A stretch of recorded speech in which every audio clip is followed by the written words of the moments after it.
While the university is commonly understood to be a place where different knowledge systems enter into dialogue and debate, the institutional structures of the university tend to acculturate and conscript different kinds of knowledge into their own existing categories for what can be known, how knowledge can be organized, and what forms of knowledge are legitimate and credible.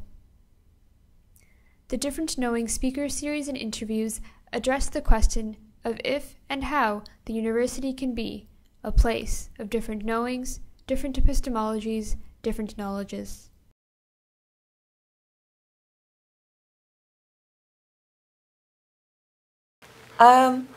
This is something that Maria and I have talked a lot about. Grammatically, the English language is not strictly noun-based, right? The minimum requirement for a sentence is indeed a verb. So what does that tell us? That it's not built into the nature of the language, but it is built into the ways the language has been experienced, has been learned and communicated.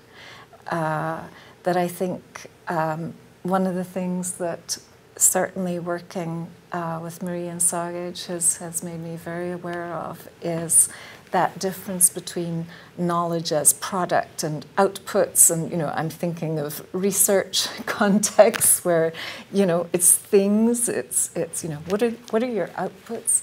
Rather than what was the important learning in the process.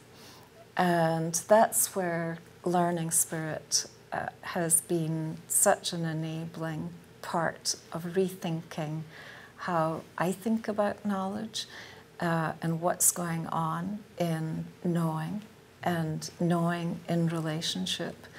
And working with communities in the North, I've certainly found that learning is about being on the land. And it is about learning from the land in ways that I'd never, you know, I could not have got there on my own. And that's where the learning together and reflecting on the assumptions of different languages and the ways that we articulate them and practice them,